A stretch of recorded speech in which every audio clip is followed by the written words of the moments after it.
Hello, folks. This is Reginald Spence here. Once again, wanting to share some points that are near and dear to my heart relating to this disease, this dread that is impacting so many of us. It's always nice for me to be able to sit in front of a video and chat with you. Sort of makes things personal. You get a chance to see who I am and what I'm about. And that's important in this field because as an insurance agent, many people have very bad connotations of agents, people who are trying to rip people off and take their money and sell them products that they don't really need. And I'm sensitive to that. So I want to make sure that I present myself in such a way that I can be of help to all of my valued customers. One of the things that's been near and dear to my heart here lately is cancer insurance, or more specifically, I'm going to say critical illness insurance. I've talked about it before. The reason why I'm bringing it up now because I know of some individuals that are very close to me that are going through cancer, and when I talk to them, it seems as if they were unaware of the types of insurance that were available to them at that time.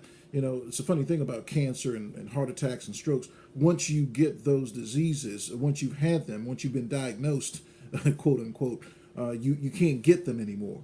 So it's important to educate the masses, I believe, on the importance of having this type of coverage.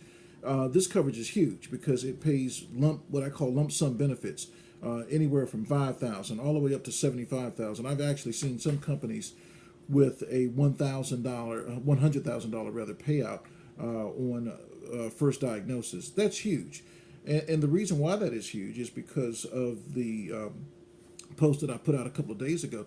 67% of cancer costs are non-medical.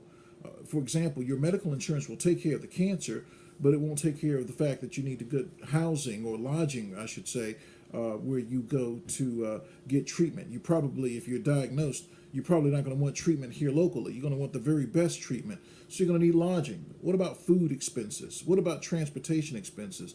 These are the things that these types of policies can take care of for you. And they are relatively inexpensive. I've seen some policies as low as $12 a month for cancer coverage. And again, I'm saying cancer in this case, but I'm going to kind of broaden it out to what I call critical illness. Because if you get a cancer policy, and heaven forbid you are stricken by a heart attack or a stroke, the cancer policy won't pay. So it's nice to have a combination policy, if you will, so that if you are stricken by any one of the big three, you can still have coverage.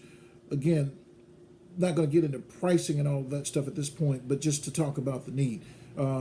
Cancer is indiscriminate. It affects rich people, it affects poor people. It does not care what minority you are, it does not care what race you are, what socioeconomic status, as you can see from the news. And again, I want you to think very, very hard. If you think that this is just fluff from somebody who's trying to make a sale, think back to the people in your life right now that if either had cancer or are battling it. Okay? Just think for a moment of those individuals. So, as you can see, it's not a matter of if, it's a matter of when. If you're a male, 1 in 2 males are going to get cancer. If you're a female, 1 out of every 3 females is going to be diagnosed with cancer. And even as the American Cancer Society emphasizes, their emphasis is always on the cure. It's not on the prevention, which is important, should be important to you. If nobody's focusing on how to prevent it and just focusing on the cure, that means, in my humble opinion, that there's a chance that you're going to be diagnosed with this. So again, just wanted to emphasize it and wanted to talk to you on a personal level. Of course, whenever you're ready to make that decision, I'd be more than happy to discuss it with you. I want to collaborate with you. I want to be a partner with you to make sure that we get you the coverage that will fit not only what you need, but most importantly, your budget. Because if you can't hang on to it, there's no need to get it to begin with. So I just wanted to share this, little 5-minute or so video with you, just to let you know that there are plans, there are options that are out there. Hoping that you'll take advantage of those options and plans, and would love to partner with you to help you, because It's heartbreaking when you see individuals who are battling it, and then you tell them, well, cancer coverage was in place that you could have taken advantage of, and you get this really type of look. So I want to make sure that I get the message out. If this doesn't apply to you, or you know somebody that it applies to, please share this video with them so that they too can be aware of the types of treatments and coverages that are available. Okay? Thanks a lot.